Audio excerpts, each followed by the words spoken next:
Alright, it's been a while, but this is my problems with how cars work in New Zealand. You have to have a warrant and a registration. I feel like that's probably stock standard for a lot of countries. They may not call it registration, they may call it tax. I know that I'm pretty sure they do in England.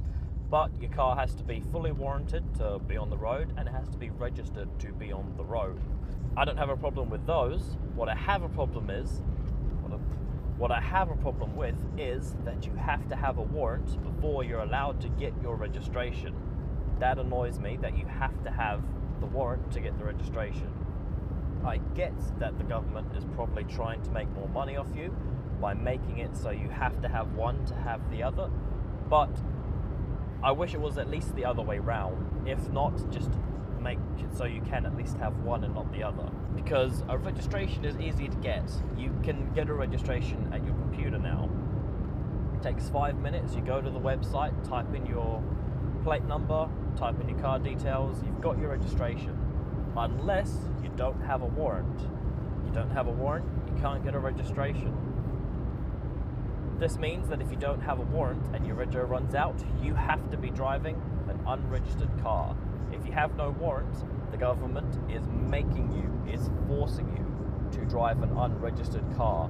I don't want to be driving an unregistered car, but if I don't have a warrant, I am forced to drive an unregistered car. That seems silly, because again, it's easy to get a registration. A WOF, you can't get a WOF at your house.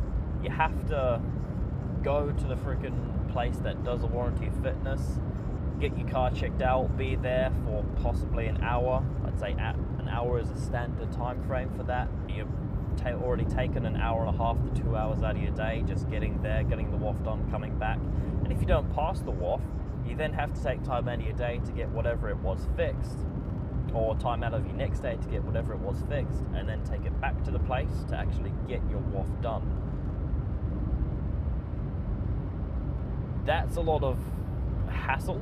It's not a lot of work, but it's a lot of hassle and inconvenience, and to be honest, I don't want to have to go through that every 6 months if I'm not rich enough to own a car that was built after the year 2000, because in New Zealand, if your car was built after the year 2000, you only have to get your WOF every year, not every 6 months. So getting a WOF every 6 months is a bit of a hassle, especially if there's something wrong with your car every time. And it's a hassle getting a warranty of fitness, especially since I live in the countryside. Especially since I live in the country, I don't live in town. It's a long drive to get a WOF versus getting a registration. I can just hop on my computer in the country and get my registration, and I'm done.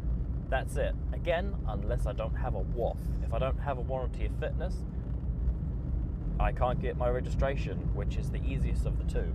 I hope you can see where my frustration is. I'd love to have a registered car. If I will always have a registered car if it is convenient for me to do so. So I find it very annoying and inconvenient that I have to have a warranty of fitness before I'm allowed to get my registration. I have to do the big inconvenient thing before I'm allowed to do the convenient thing.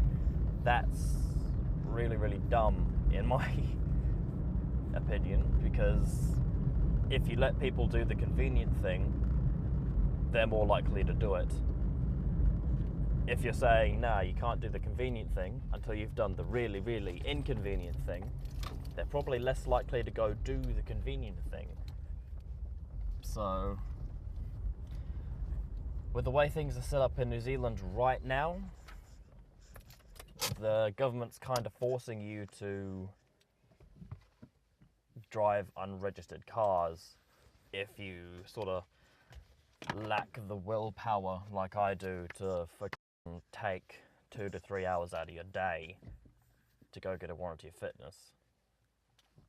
But, you know, they want to make money, so they probably do make more money in fines than they do in actually having registered and warranted cars. But anyway, that's my problem with the car situation in New Zealand.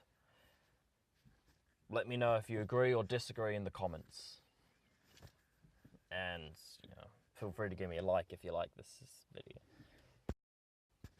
And subscribe, please subscribe.